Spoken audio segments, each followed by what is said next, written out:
نحمده ونصلي على رسوله الكريم أما بعد فأعوذ بالله من الشيطان الرجيم بسم الله الرحمن الرحيم شهر رمضان الذي أنزل فيه القرآن هدى للناس وبينات من الهدى والفرقان ومن شهد منكم الشهر فليصم ومن كان مريضا أو على سفر فعدة من أيام أخر يريد الله بكم اليسر ولا يريد بكم العسر ولتكملوا العدة ولتكبروا الله على ما هداكم ولعلكم تشكرون صدق الله العظيم۔ اللہ رب العزت نے ہم سب کو وہ دعا جو نبی صلی اللہ علیہ وسلم مانگا کرتے تھے کہ اللہم بارک لنا فی رجب و شعبان و بلغنا رمضان، کہ اے اللہ ہمیں رجب اور شعبان میں برکت عطا فرما، رمضان تک پہنچنے کی توفیق عطا فرما۔ تو اللہ رب العزت انشاءاللہ آئندہ جمعے کو 24 مارچ ہوگی، توقع ہے کہ اس دن پہلا روزہ ہوگا انشاءاللہ، اور پھر اس سے ایک دن پہلے تراویح بھی ہوگی۔ نبی کریم صلی اللہ علیہ وسلم رمضان سے پہلے صحابہ کرام رضوان اللہ علیہ مجمعین کو جمع فرماتے اور ان کی رمضان کے بارے میں ذہن سازی فرماتے تھے کہ رمضان کا مہینہ کیسا ہے، اس کی اہمیت کیا ہے، اس میں ہمیں کیا کرنا ہے۔ پورا لاغ عمل، پورا پروگرام نبی صلی اللہ علیہ وسلم صحابہ کو رمضان آنے سے پہلے سمجھاتے تھے کہ اس کی فضیلت کیا ہے، اس میں ہمیں کیا کرنا چاہیے، ہماری ذمہ داریاں کیا ہیں۔ اور ان میں سے ایک خطبہ حدیث کی کتابوں میں سے سنن بیہقی حدیث کی کتاب ہے، معتبر کتاب ہے، اس کے اندر وہ پورا خطبہ موجود ہے جو نبی صلی اللہ علیہ وسلم نے رمضان آنے سے پہلے دیا، اور سلمان فارسی رضی اللہ تعالیٰ عنہ سے وہ پورا خطبہ منقول ہے۔ آج کی نشست میں یہی عرض کرنا چاہتا ہوں کہ وہ خطبہ پورا کا پورا عربی میں بھی آپ کو سناؤں اور اردو میں اس کا ترجمہ بھی کرتا ہوں، کہ اس سے بڑا اور خطبہ کون سا ہوگا جو کہ خود نبی صلی اللہ علیہ وسلم نے رمضان آنے سے پہلے لوگوں کو سمجھایا۔ اس کا ایک ایک لفظ سمجھیے گا کہ کیا پیغام دیا نبی صلی اللہ علیہ وسلم نے، کس طرح ذہن سازی فرمائی۔ وہ خطبہ یوں شروع ہوتا ہے، سلمان فارسی رضی اللہ تعالیٰ عنہ سے روایت، قال خطبنا رسول اللہ صلی اللہ علیہ وسلم، کہ ہمیں رسول اکرم صلی اللہ علیہ وسلم نے یہ خطبہ دیا رمضان آنے سے پہلے، یا ایھا الناس قد اظلکم شہر عظیم، لوگوں تم پر ایک بڑا عظمت والا برکت والا مہینہ سایہ کرنے والا ہے۔ اگر آپ سائے کو سمجھنا چاہتے ہو تو ابھی چند دن پہلے خوب تیز گرمی تھی دوپہر کو، آج بادلوں کا سایہ ہے۔ جب انسان تپش محسوس کرتا ہے اس کو سائے کی ضرورت ہوتی ہے۔ جب انسان اپنی زندگی میں تپش محسوس کرتا ہے تو رمضان اس پر سایہ کرتا ہے رحمت کا، اس میں اس کو سکون ملتا ہے، اس میں اس کو برکت ملتی ہے۔ لوگوں تم پر رمضان کا مہینہ سایہ کرنے والا، قد اظلکم شہر عظیم مبارک۔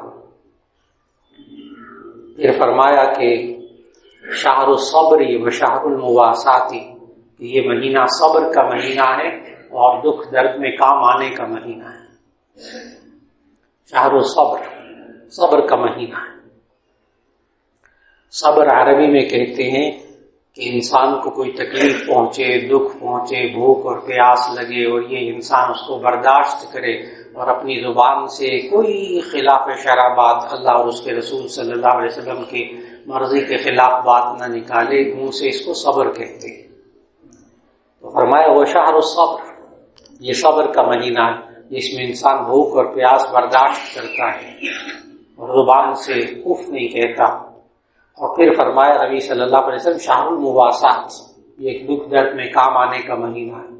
انسان 11 مہینے کھاتا پیتا رہتا ہے نا، جب تک اس کو پیٹ اس کا بھرا ہوتا ہے، انسان کی نفسیات ہے، جب تک پیٹ بھرا ہوتا ہے اس وقت تک اس کو دوسرے کا دکھ درد محسوس نہیں ہوتا، اور جب خود بھوکا اور پیاسا رہتا ہے تو اس کو دکھ درد محسوس ہوتا ہے۔ یہ پورا مہینہ غمخاری کا، دکھ درد میں کام آنے کا مہینہ۔ پھر نبی صلی اللہ علیہ وسلم نے فرمایا شہر اولہ رحمت واوسطہ مغفرۃ وآخرہ عتق من النار، یہ وہ مہینہ ہے جس کا پہلا حصہ رحمت کا ہے، دوسرا جیسے پہلا عشرہ رحمت کا ہے، دوسرا عشرہ دوسرا حصہ اس کا مغفرت کا ہے، آخرہ عتق من النار، اور جو اس کا آخری حصہ ہے وہ جہنم کی آگ سے آزادی کا ہے۔ بعض حضرات سوال بھی کرتے ہیں کہ رمضان تو پورا ہی رحمت کا مہینہ ہوتا ہے، یا آپ 3 حصوں میں اس کو تقسیم کیوں کرتے ہیں الگ الگ؟ تو اس کا جواب اچھی طرح یاد رکھ لیجیے گا، ہم تقسیم نہیں کرتے، یہ اللہ کے رسول صلی اللہ علیہ وسلم نے خود تقسیم کیا۔ اب اس میں کیا حکمت ان کی کہ پہلا حصہ رحمت کا ہے تو خوب رحمت اللہ سے مانگے انسان، اور پھر دوسرا عشرہ مغفرت کا ہے تو اس میں اپنے گناہوں کی مغفرت مانگی۔ جب اللہ کی رحمت مانگی، اللہ نے رحمت کرتے ہوئے اس کے سارے گناہوں کو معاف کر دیا، تو تیسرا عشرہ واقعی جہنم سے آگ سے آزادی کا ہے کہ اس کے سارے گناہ معاف ہو چکے ہو۔ اس لیے کہ نبی صلی اللہ علیہ وسلم نے باقاعدہ ایک مرتبہ سیڑھیوں پر قدم رکھا ممبر کی، تو پہلی سیڑھی پہ قدم رکھا، آمین کہا، پھر دوسری سیڑھی پہ قدم رکھا، آمین کہا، پھر تیسری سیڑھی پہ قدم رکھا، آمین کہا، پھر ممبر پر بیٹھ گئے۔ تو صحابہ نے اس وقت سوال کیا تھا کہ یا رسول اللہ صلی اللہ علیہ وسلم، آج آپ نے ایک عام معمول کے خلاف بات فرمائی ہے کہ ہر سیڑھی پہ ممبر کی چڑھتے ہوئے آپ نے آمین فرمایا۔ تو اس پر نبی صلی اللہ علیہ وسلم نے جواب دیا تھا کہ آج جب میں ممبر پر چڑھنے لگا خطبے کے لیے، تو پہلی سیڑھی پہ قدم رکھا تو جبرائیل علیہ السلام آئے، اور انہوں نے کہا کہ ویل کا لفظ ہے حدیث میں، ویل کا معنی افسوس بھی ہے، ہلاکت بھی ہے، بربادی بھی ہے، ایک ویل ہے یعنی ہلاکت ہے، افسوس ہے اس شخص پر کہ جو نبی کریم صلی اللہ علیہ وسلم کا نام اس کے سامنے آئے اور ان پر درود نہ بھیجے صلی اللہ علیہ وسلم۔ اس لیے جمعے کی تقاریر میں بھی اس بات کا اہتمام رکھیے گا کہ جب پہلی مرتبہ نام لوں تو صلی اللہ علیہ وسلم کہہ دیجیے۔ ہمیں اساتذہ کرام نے ایک عجیب و غریب عادت ڈالی۔ ایک انہوں نے کہا شروع میں، آج سے سمجھے 50 سال پہلے کی پرانی بات ہے، جب وہ پڑھاتے تھے تو عادت ڈالی باقاعدہ ہمارے شیوخ حدیث نے کہ جب آپ حدیث پڑھا کریں، حدیث کا ترجمہ لکھا کریں یا کوئی بات لکھا کریں، اس میں جب نبی صلی اللہ علیہ وسلم کا نام مبارک آئے تو صلی اللہ علیہ وسلم پورا لکھا کریں، سواد نہ لکھا کریں۔ ہمیں عادت ڈالی، جائز ہے سواد لکھنا بھی، لیکن انہوں نے عادت ڈالی کہ صلی اللہ علیہ وسلم پورا کہاں لکھا جائے، اور عادت ڈالی اس بات کی کہ جب بھی نبی صلی اللہ علیہ وسلم کا نام آئے تو آپ نے زبان سے صلی اللہ علیہ وسلم کہنا ہے۔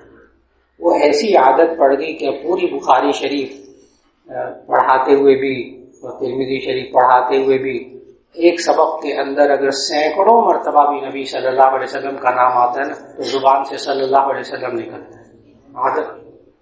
عادت، اور یہ بڑوں کی اس اساتذہ کا سکھایا ہوا۔ اسی لیے جمعے کے اندر بھی آپ محسوس کریں گے کہ جمعے کے اندر آپ کو کبھی بھی نبی صلی اللہ علیہ وسلم کا نام مبارک زبان پر آئے اور صلی اللہ علیہ وسلم پورا نہ آئے، یہ ہو نہیں سکتا، یہ ہو نہیں سکتا۔ عادت پڑ گئی، چند سیکنڈ لگتے ہیں نا، سیکنڈ سے بھی بس، لیکن عادت پڑ جائے۔ لیکن مجلس میں پہلی مرتبہ جب نبی صلی اللہ علیہ وسلم کا نام مبارک آئے تو اس وقت درود شریف پڑھنا واجب ہے۔ واجب کا مطلب یہ ہے کہ اگر نہ کیا جائے تو گناہ ہوگا۔ پھر اس کے بعد آپ بیٹھ گئے، پھر اس کے بعد جتنی مرتبہ بھی نبی صلی اللہ علیہ وسلم کا نام مبارک آئے اس وقت درود شریف پڑھنا واجب نہیں، سنت ہے، غیر مؤکد ہے، پڑھ لے تو ثواب، نہ پڑھے تو گناہ نہیں۔ تو بات یہ عرض کر رہا تھا کہ نبی صلی اللہ علیہ وسلم پہلی سیڑھی پہ قدم رکھا تو فرمایا آمین۔ تو جبرائیل نے اصل میں یوں کہا تھا کہ برباد ہو وہ شخص کہ جس کے سامنے نبی صلی اللہ علیہ وسلم کا نام آئے اور وہ درود شریف نہ پڑھے۔ پھر دوسری سیڑھی پہ قدم رکھا تو جبرائیل علیہ السلام نے فرمایا کہ برباد ہو وہ شخص جو اپنے بوڑھے ماں باپ کو پائے اور پھر اس کی مغفرت نہ ہو، یعنی اپنے بوڑھے ماں باپ کو پائے اور ان کی خوب خدمت کرے، اتنی خدمت کرے کہ اللہ تعالیٰ اس کی ان کی مغفرت کر دے۔ تو بوڑھے ماں باپ ان کی قدر انسان کرے۔ اور پھر تیسری سیڑھی پر قدم رکھا تو فرمایا برباد ہو وہ شخص جو رمضان کا آخری عشرہ پائے اور پھر اپنی مغفرت نہ کروا سکے۔ یہ وہ بات ہے جو میں عرض کرنا چاہ رہا تھا کہ رمضان کا آخری عشرہ کتنی اہمیت کا حامل ہے کہ یہ انسان اس یقین کے ساتھ اللہ سے مغفرت مانگے کہ واقعی آخری عشرہ جہنم کی آگ سے آزادی کا عشرہ۔ تو نبی صلی اللہ علیہ وسلم کو وہ خطبہ سنا رہا تھا کہ شہر اولہ رحمت واوسطہ مغفرۃ وآخرہ عتق من النار۔ پھر اس بارے میں نبی صلی اللہ علیہ وسلم نے ایک جملہ فرمایا، شہر فیہ یزاد رزق المؤمن۔ یہ اس خطبے میں ایک جملہ فرمایا، اس جملے کو ذرا غور سے سمجھیے گا، شہر یزاد فیہ رزق المؤمن، یہ ایسا مہینہ ہے جس میں مومن کے رزق میں اضافہ کر دیا جاتا ہے، جس سے مومن کے رزق میں اضافہ کر دیا جاتا ہے۔ انسان کتنی وسعت رکھتا ہو، کیسا ماحول ہو، لیکن رمضان میں اس کو خود محسوس ہوتا ہے کہ اللہ رزق میں اضافہ کر دیتا ہے۔ اب بتائیے کہ اللہ رزق میں اضافہ کر رہا ہو اور کچھ لوگ معاشرے کے وہ رزق کو دبا کے بیٹھ جائے اور ذخیرہ اندوزی کرے اور مہنگائی کرے اور خون چوسیں عوام کا، وہ آئل بھی گیا اور جناب وہ پھل بھی گئے زیر زمین، کھجوریں تک زیر زمین چلی گئی ہیں اس میں، اور جب وہ قلت پیدا ہوگی چینی بھی، بیسن بھی، دالیں بھی، وہ اس وقت زیر زمین اسٹور ہو گئی ہیں ذخیرہ، بس جب قلت پیدا ہو جائے گی، مصنوعی قلت ہوگی، اس وقت باہر نکالی جائیں گی، لوگوں سے منہ مانگے دام لیے جائیں گے۔ یہ اللہ کے حکم کے صراحتاً خلاف ورزی ہے۔ اور ذخیرہ اندوزی کو اتنا نبی صلی اللہ علیہ وسلم، ظاہر اسٹاک تو کرنا پڑتا ہے، ذخیرے کے بغیر تو کاروبار ہی نہیں چلتا، ذخیرہ تو کرنا پڑتا ہے، سارا سال دالیں نہیں اگتی، سارا سال چاول نہیں اگتے، سارا سال چینی نہیں اگتی، گنا نہیں اگتا، تو یہ تو درست ہے، ذخیرہ کرنا پڑتا ہے، لیکن ذخیرے کے بغیر کاروبار ہو ہی نہیں سکتا۔ ذخیرہ اندوزی جس کو عربی میں احتکار کہتے ہیں، احتکار، الف ہا تا کاف را، یہ لفظ اس لیے سمجھانا چاہتا ہوں کہ نبی صلی اللہ علیہ وسلم کی مستند حدیث صحاح ستہ میں مشکات میں موجود، المحتکر ملعون، یہ جو ذخیرہ اندوزی کرنے والا ہوتا ہے اس پر لعنت ہوتی ہے، اس کے مال میں برکت نہیں ہوتی۔ اس لیے حضرات کو سوچنا ہوگا، جو حضرات باہر کے ممالک میں جاتے ہیں، بہت سفر کرتے ہیں، انہیں معلوم الحمدللہ کہ وہاں جب تہوار آتے ہیں، عیسائیوں کے تہوار آتے ہیں، تو وہ ساری چیزیں سستی کر دیتے، ساری چیزیں سستی کر دیتے، کرسمس کا تہوار، فلاں تہوار، فلاں تہوار، وہ اس میں چیزیں سستی کر دیتے ہیں، یہاں تک کہ باہر کے جو لوگ ہوتے ہیں وہ کہتے ہیں جب کرسمس کے دن آنے والے ہوتے ہیں تو ہم گھر کے پردے، صوفے، کراکری سب چیزیں چینج کرتے ہیں کیونکہ وہ سستی ہو جاتی، کھانے پینے کی چیزیں سستی ہو جاتی، اور یہاں جب عبادات کا وقت آتا ہے تو مسلمان ان چیزوں کو روک کر بیٹھ جاتا ہے۔ حیرت کی بات بتاؤں، جو حضرات تاجر ہیں وہ فوراً بات سمجھ جائیں گے، وہ سستا بیچ کر بھی زیادہ کماتے ہیں، جو تاجر حضرات ہیں فوراً جملہ سمجھ گئے، وہ لوگ غیر مسلم، عیسائی، یہودی، وہ سستا کر کے بھی زیادہ کماتے ہیں ان مسلمانوں سے جو ذخیرہ اندوزی کر کے کماتے ہیں، ان سے زیادہ کماتے ہیں، لیکن ان کی ٹیکنیک ہے، ان کی ٹیکنیک، ان کا طریقہ تجارت کو سمجھتے ہیں کیا ہے۔ اور مومن جو ہے، مومن وہ اللہ سے تجارت کو سمجھتا ہے، اللہ نے بھی مومن سے تجارت کی ہے خاص طریقے سے۔ قرآن مجید میں الفاظ ہے، آیت پڑھتا ہوں، ان اللہ اشترى من المؤمنین انفسهم واموالهم بان لهم الجنہ، بے شک اللہ تعالیٰ نے ایمان والوں سے ان کی جانوں کو، ان کے مالوں کو خرید لیا ہے اس بات کے بدلے میں کہ ان کو جنت ملے گی۔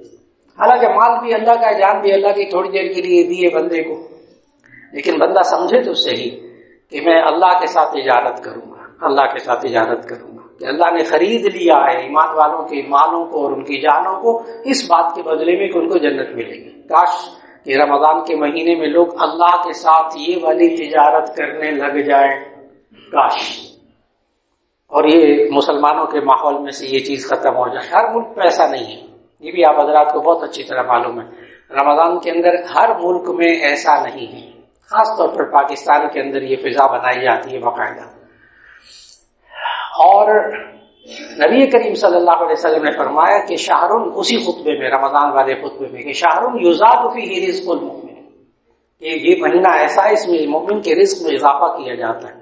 اب اللہ اضافہ کرے اور مومن اس کو روکنے کی کوشش کرے تو یہ اللہ سے جنگ کر رہا ہے نا، یہ تو اللہ سے جنگ کر رہا ہے۔ اس کے مال میں برکت کیسے ہوگی، اس کے مال میں سکون کیسے ہوگا؟ ہاں، یہ ڈٹ جائے آج کا تاجر اگر، اور اپنا ایمانی قوت بنا لے کہ میں نے اس طرح بھی کمانا ہے، حلال طریقے سے کمانا ہے، لوگوں کو تنگ نہیں کرنا، تکلیف نہیں پہنچانی۔ پھر اس کے بعد نبی صلی اللہ علیہ وسلم نے فرمایا فیہ لیلۃ خیر من الف شہر، اس مہینے میں ایک رات ہے جو 1000 مہینوں سے بہتر ہے، مراد شب قدر۔ یہ بھی صحابہ کا ذہن بنایا کہ اس مہینے میں ایک ایسی رات ہے جو 1000 مہینوں سے بہتر ہے اس میں عبادت کرنا۔ اگر 1000 مہینوں کے آپ سال بنائیں نا تو وہ سال بنیں گے 83 سال 4 مہینے، 83 ایئرس 4 months، 83 سال 4 مہینے بنیں گے۔ اس سے زیادہ بہتر عبادت کرنا، تو شب قدر کی بھی اہمیت اس خطبے میں بتائی۔ پھر نبی صلی اللہ علیہ وسلم نے اس خطبے میں یہ ارشاد فرمایا کہ جو کوئی بندہ رمضان کے مہینے میں روزہ افطار کرواتا ہے، من فطر صائما فیہ کان لہ مثل اجرہ من غیر ان ينتقص من اجرہ شیء، جو بندہ رمضان کے اندر افطار کرواتا ہے اس کو اس روزے دار کے برابر ثواب ملتا ہے، اس کے اپنے ثواب میں کمی کیے بغیر۔ ایک صاحب سے جاننے والے، وہ بڑے اچھے قابل ماشاءاللہ، تو وہ کہتے تھے میں وہ نہ کسی کے گھر جا کے افطاری نہیں کرتا، اپنے گھر میں ہی کرتا ہوں۔ میں بھی دل میں سوچنے لگا بڑی اچھی بات ہے گھر کے اندر افطاری کرتے ہیں، لیکن انہوں نے ان کے انداز کہنے کا کچھ عجیب سا تھا، تو میں نے ان سے پوچھ لیا کہ آپ کیوں نہیں افطار کرتے کسی کے گھر جا کے؟ کہنے لگے عجیب بات ہے، بھوکا پیاسا میں رہوں سارا دن اور وہ افطاری کروا کے ثواب سارا وہ لے جائے، اس لیے میں افطاری نہیں کرتا۔ ان صاحب کو پھر نبی کریم صلی اللہ علیہ وسلم کے اس خطبے کا یہی والا حصہ ان کو سنایا کہ نبی صلی اللہ علیہ وسلم نے اس کا جواب دیا ہے، اور جواب کیا دیا؟ من غیر ان ينتقص من اجرہ شیء، اس افطار کرنے والے کے ثواب میں کمی کیے بغیر افطار کرانے والے کو اور ثواب ملتا ہے۔ اب وہ صاحب کہنے لگے نہیں میں اب افطاری کیا کروں گا، واللہ آپ نے تو بڑی گرہ کھول دی میری، تو افطار کر کے ثواب کمایا کروں گا۔ نبی کریم صلی اللہ علیہ وسلم نے باقاعدہ صحابہ کا ذہن بنایا۔ اور پھر ہمارے معاشرے کے اندر بھی لوگ سحری کا انتظام کرتے ہیں، افطاری کا انتظام کرتے ہیں، ماشاءاللہ رجحان ہے بہت اچھا خاصا۔ اس میں بھی لوگوں کی دو رائے اب ہونے لگی ہیں، اس کا بھی جواب عرض کرتا چلوں۔ لوگوں کی رائے یہ ہونے لگی ہے کہ جی سحری لگا دیتے ہیں، کھانا کھلاتے ہیں، افطار میں پھر دسترخوان بچ جاتے ہیں، پھر کھانا کھلاتے ہیں، لوگوں کو بیکاری بناتے ہیں۔ ایک رائے ہے معاشرے میں، لوگوں کو بیکاری بناتے ہیں، اس کے بجائے کہ لوگوں کو راشن دے دیں، راشن ڈال دیں پورے رمضان میں تاکہ وہ سحری بھی کر لے، افطاری پورا گھرانہ کر لے، کیونکہ سحری کے جو دسترخوان، افطاری کے جو دسترخوان ہوتے ہیں اس میں عورتیں نہیں آ سکتی، بچے نہیں آ سکتے، گھر کے افراد نہیں آ سکتے، ان کو بھی یہ ثواب مل جائے گا۔ اس کے بارے میں گزارش یہ ہے کہ جو مختلف فیکٹری کے علاقوں میں، ایسے علاقوں میں جہاں مرد ہیں موجود ہیں، گھروں کو سحری کے وقت نہیں جا سکتے، افطاری کے وقت میں نہیں جا سکتے، ان علاقوں کے اندر صرف ان روزے داروں کے لیے سحری اور افطاری کا انتظام کیجیے، یہ بھی ایک شعبہ ہوگا، یہ بھی ایک طریقہ کار ہے۔ اور پھر اسی طرح اگر محسوس کیا جائے عزیز و اقارب میں، جاننے والوں میں، تو باقاعدہ جو راشن ہوتا ہے سحری اور افطاری میں جو کھانے کی چیزیں ہوتی ہیں وہ مہینے بھر کی پہنچا دی جائے، یہ تاکہ گھر والے، بچے، دوسرے افراد اس میں شریک ہو جائیں۔ سبحان اللہ، بہت اچھا۔ یہ بھی ایک مہنگائی کا علاج ہے، یہ بھی ایک مہنگائی کا توڑ ہے کہ جن لوگوں کو مہنگائی کی وجہ سے تکلیف ہو رہی ہے اس میں معاشرے کے وہ افراد خاص طور پر ڈھونڈ کے وہ افراد جن کو اللہ تعالیٰ نے سورۃ البقرہ میں بڑے ایسے طریقے سے ان لوگوں کا ذکر کیا ہے کہ کمال کر دیا اللہ نے۔ اور وہ آیت میں پڑھتا ہوں کہ اللہ تعالیٰ نے کہا کہ ایسے لوگوں کو ڈھونڈ کر پہنچاؤ کہ یحسبهم الجاہل اغنیاء من التعفف تعرفهم بسیماہم لا یسألون الناس الحافا۔ یحسبهم الجاہل اغنیاء من التعفف، ناواقف لوگ ان کو نہ مانگنے کی وجہ سے، مانگنے سے بچنے کی وجہ سے، ناواقف لوگ ان کو مالدار سمجھتے، بھوکے رہ جائیں گے، ہاتھ نہیں پھیلائیں گے، کبھی کسی کو کچھ نہیں کہیں گے، ایسے رشتہ دار، عزیز و اقارب، دوست ہوتے ہیں۔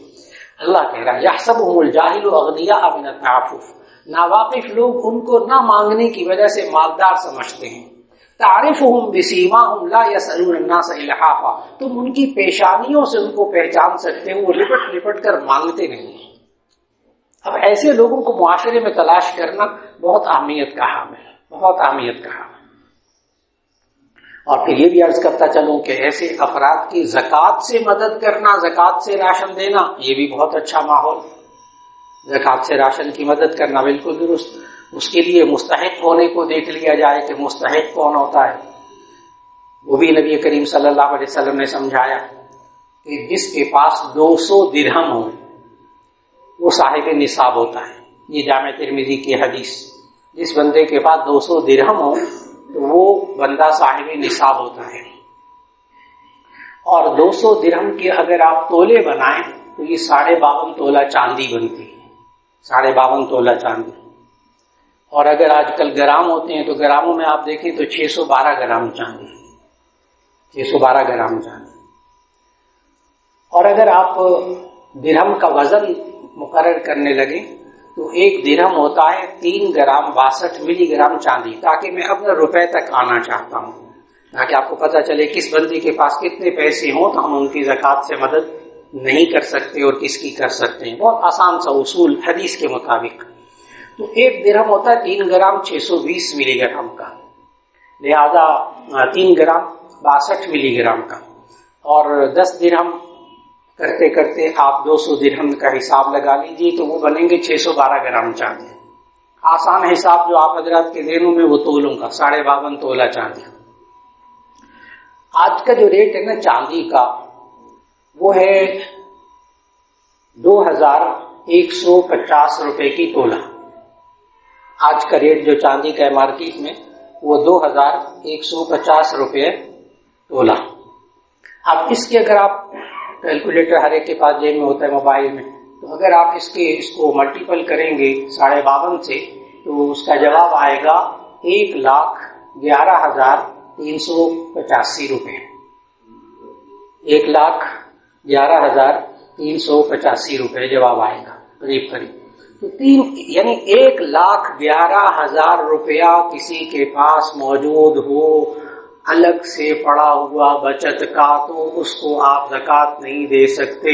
اور ہمارے معاشرے کے اندر 35-40 ہزار روپیہ ماہانہ تنخواہ پانے والا اس کے پاس 1,00,000 روپیہ بچت اندر پاس نہیں ہوتی. اب سننے والوں میں سے کتنے کہیں گے کہ تو ہم بھی مستحق نکلے زکوٰۃ کے؟ یہ تو معلوم کرنا ہوگا. بڑی آسانی سے معلوم ہو جاتا ہے معاشرے کے اندر. یعنی 1,00,000. اب اس دفعہ بھی جو یکم رمضان کو زکوٰۃ کٹے گی بینکوں سے تو حکومت پاکستان بھی یہی نصاب مقرر کرنے والی ہے. 1,11,000 اور کچھ روپے. یہ حکومت پاکستان بھی یکم رمضان کو زکوٰۃ کا یہی نصاب مقرر کرنے والی ہے. اسی صورت کے اندر 1,11,000 روپیہ اگر اس کے پاس بچت موجود ہے تب کہیں جا کے وہ صاحب نصاب ہے اور وہ مستحق نہیں کہلائے گا. اب معاشرے کو جب دیکھیں تو آپ کو حیرت ہوگی. چنانچہ نبی کریم صلی اللہ علیہ وسلم نے رمضان کے حوالے سے جو فرمایا کہ جو کوئی روزہ افطار کروائے تو اس کو روزہ افطار کرانے والے کو روزہ رکھنے والے کے برابر ثواب ملے گا، اس کے ثواب میں کمی بھی نہیں ہوگی. اچھا ہمارے معاشرے کے اندر یہ سوال آتا ہے ذہنوں میں، مولانا کیسی باتیں کرتے ہیں، اب آج کل تو گھر کے اخراجات پورے نہیں ہوتے، گھر کا کھانا پینا پورا نہیں ہوتا، بندہ کہاں افطاریاں کروائے. یہ موجودہ دور کا سوال.